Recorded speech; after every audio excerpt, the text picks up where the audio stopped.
Friday suspense.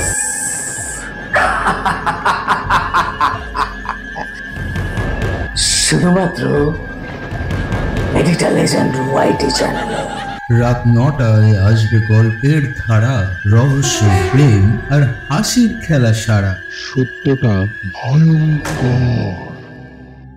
নমস্কার, আমি সুপর্ণা। আজকে আবার চলে এসেছি আপনাদের সামনে মেডিটেল এজেন্ট গল্প জংশনে পার্বতী দিকে নিয়ে। নমস্কার। পার্বতী দি আজকে আমাদের দশম মহাবিদ্যার প্রথম মহাবিদ্যা নিয়ে কিছু আমাদের সাথে আলোচনা করবেন এবং কিছু মন্ত্র, তার পুজো কিভাবে করা হয়, প্রথম মহাবিদ্যার পুজো কিভাবে করা হয় বা তার মন্ত্র নিয়ে আলোচনা করবেন। এবং শুধু তাই নয়, এই প্রথম মহাবিদ্যাকে নিয়ে পার্বতীদের জীবনে কিছু ঘটনা ঘটে গেছে, সেই ঘটনা আমাদের সাথে উনি শেয়ার করবেন আজকে। তো আমি বেশি কথা না বলে সরাসরি পার্বতীদির কাছেই চলে যাই। পার্বতীদি, শুরু থেকে শুরু করুন। আচ্ছা, নমস্কার, আমি পার্বতী চক্রবর্তী, অ্যাস্ট্রোলজার। আজকে আমি আপনাদের সাথে দশম মহাবিদ্যার প্রথম মহাবিদ্যা সম্পর্কে কিছু বলবো। তো দশম মহাবিদ্যার প্রথম মহাবিদ্যা হলো মহাকালী বিদ্যা। তো মহাকালী বিদ্যা দশম মহাবিদ্যার যেহেতু প্রথম মহাবিদ্যা, তো দেবতারা একসময় মা মহামায়ার স্তুতির পাঠ করেছিলেন এবং ডেকেছিলেন, এবং মা মহামায়া তখন ভগবতী রূপে দেবতাদের দর্শন দিয়েছিলেন। কিন্তু যখন দর্শন দিয়েছিলেন তার রং ছিল কাজলের মতো কালো, তাই তার নাম কালী। শ্রেষ্ঠতা, সম্পন্নতা ও দারিদ্র্য নাশের জন্য এই বিদ্যা বা এই সাধনা করা হয়ে থাকে। এই সাধনার মন্ত্রটি আমি বলছি। এই সাধনার মন্ত্রটি হলো ক্রিং ক্রিং হুং হুং হ্রিং হ্রিং দক্ষিণা কালীকে ক্রিং ক্রিং হুং হুং হ্রিং হ্রিং স্বাহা। তো আমার জীবনে ঘটে যাওয়া প্রথম মহাবিদ্যা, আমি ছোটবেলা বলতে মহাকালীকে আমি ছোটবেলার দিয়ে খুব মানি, এবং আমি মানি যে দক্ষিণা কালীকে। এবং দক্ষিণেশ্বরের মায়ের কাছে আমরা প্রতি বছরই ছোটবেলায় পুজো দিতে যেতাম বাবার সাথে, বাবা, মা, আমি, বোন। তো একবার এরকম আমি ক্লাস 2-এ পড়ি, আমার সাথে একটি ঘটনা ঘটেছিল, সেটি আমি শেয়ার করছি। তো দক্ষিণেশ্বর মাকে পুজো দিতে গিয়েছিলাম পুরো পরিবার সমেত, এবং খুব বৃষ্টি হচ্ছে সকালবেলা, এরকম শনিবার করে পুজো দিতে যেতাম।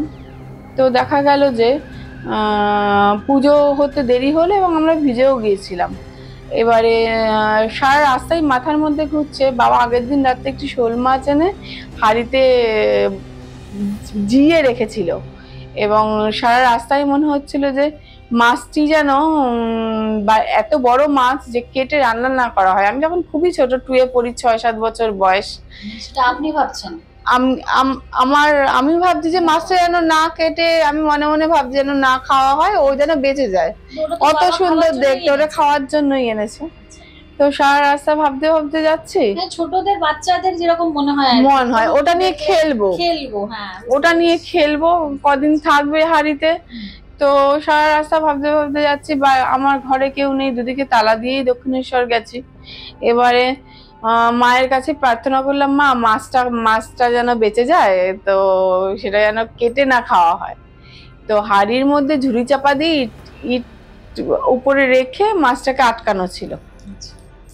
তা বাড়িতে আসলাম তখন দেখলাম মাছটি আর ঝুড়িতে নেই, কিন্তু উপরে ঝুড়ি এবং ইট দুটোই আটকানো, এবং ঘরের দুদিকেই তালা দেয়া। খুব বৃষ্টির ওয়েদারটা, খুব খুশি, মাছটা পালিয়ে গেছে। বাবা, মা, বোন বলছে, এটা যা ভাবতে পারছি না, ভ্যানিশ হলো না পালিয়ে গেল না মা প্রার্থনা শুনলো, এটা আমার নলেজের একদম বাইরে।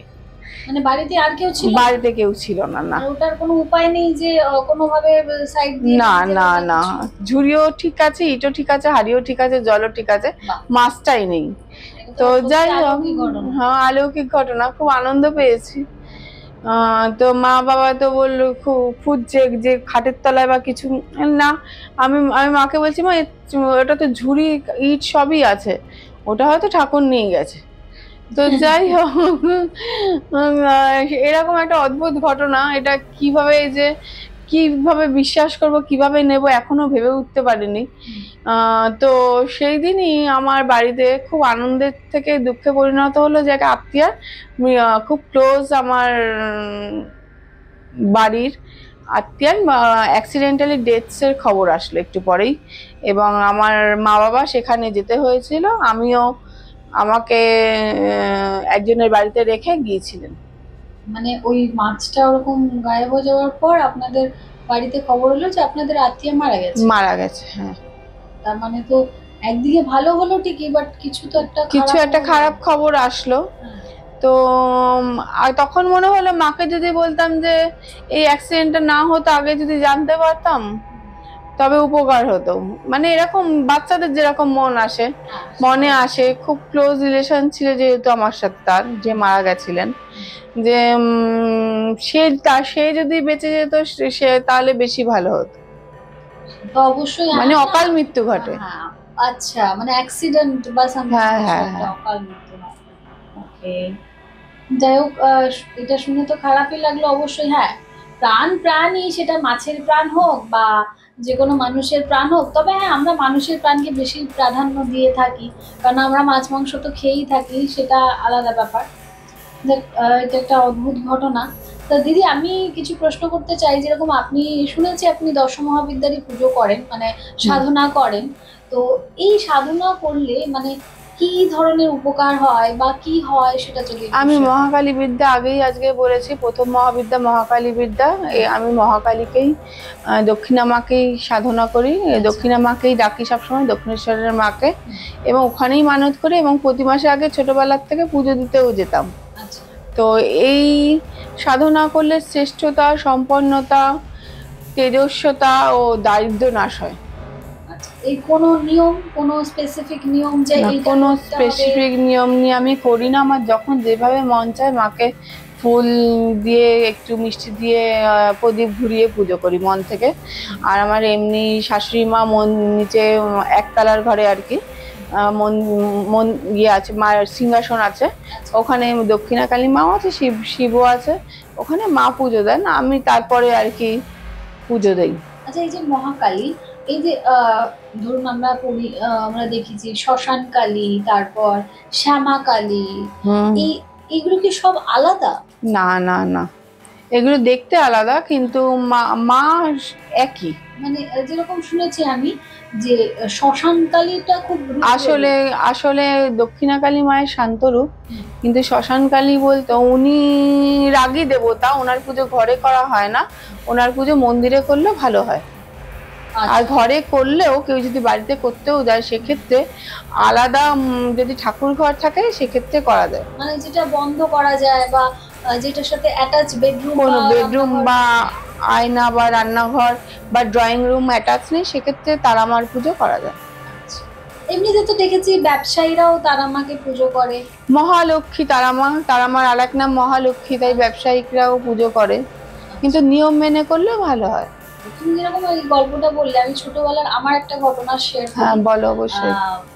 আমি মানে আমার পার্সোনালি বাট আমার ক্ষেত্রে ঘটা নয়, আমার মা, মানে আমার মাদের বাপের বাড়ি কামারপুকুর জয়রামবাটি, ওই আমাদের রামকৃষ্ণ দেবের জন্মস্থান যেখানে। তো আমাদের বাড়ির ওখানে এক শ্মশান আছে, ঠিক আছে?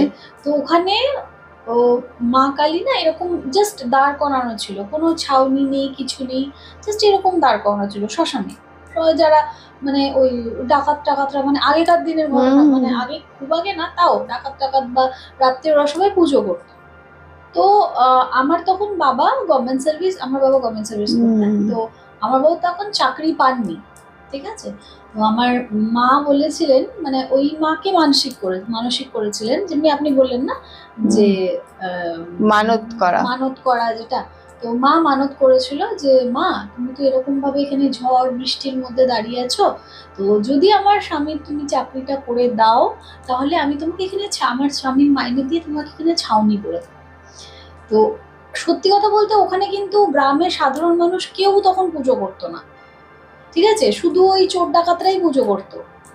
আমার বাবা চাকরি পান, মোটামুটি 1.5-2 মাসের মধ্যেই চাকরিটা পান, ঠিক আছে? তারপর টাকা জমিয়ে মা ফার্স্ট ছাউনিটা করে দেন। এই যে ছাউনিটা হলো, তারপর থেকে ওখানে পার্মানেন্ট পুরোহিত রাখা হলো, পার্মানেন্ট পুজো করা হয়। এখন সেই ছাউনি মা মাটির ছাউনি বলেছিলেন, মাটির ছাউনি করে খড়ের চাল করে দেবেন বলেছিলেন, সেটাই মা করে দিয়েছিলেন।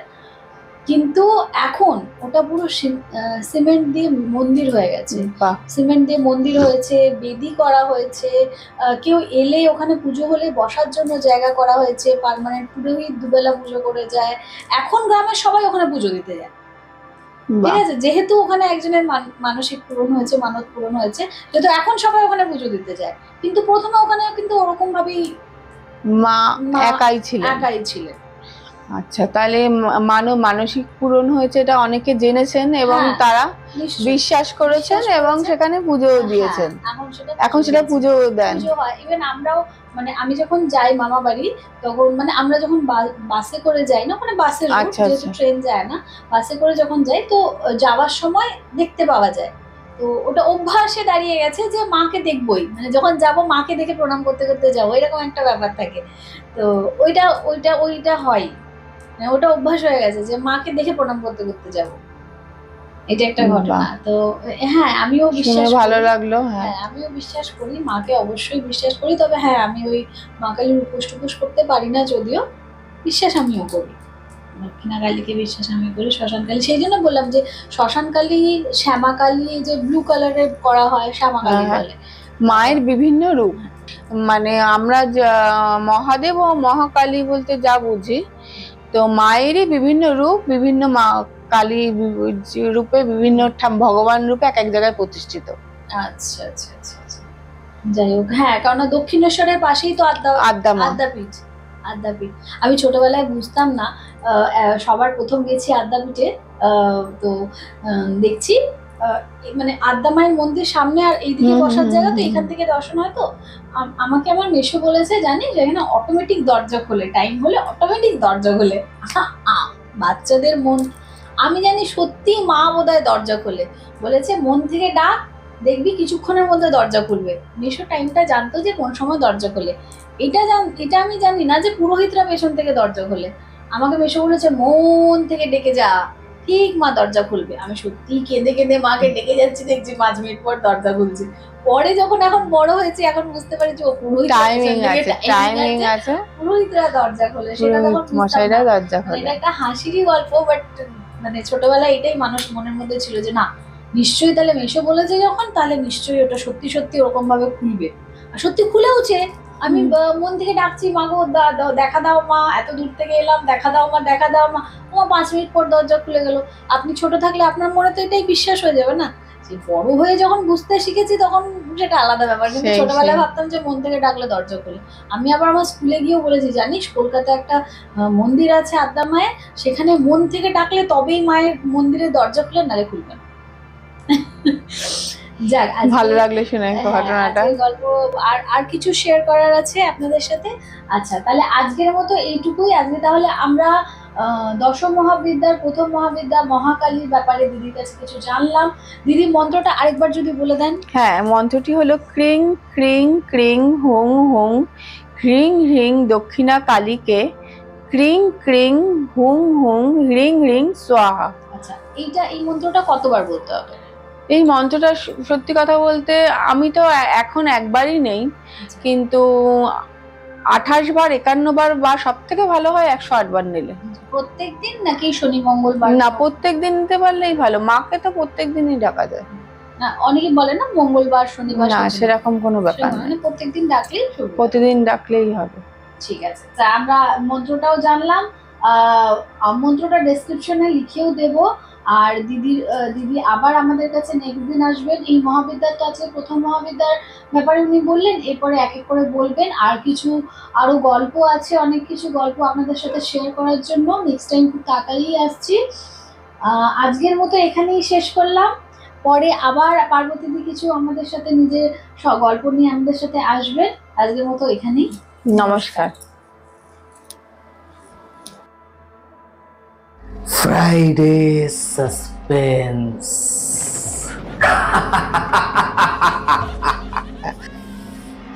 শুধুমাত্র মেডিটা লেজেন্ড ওয়াইটি চ্যানেলে।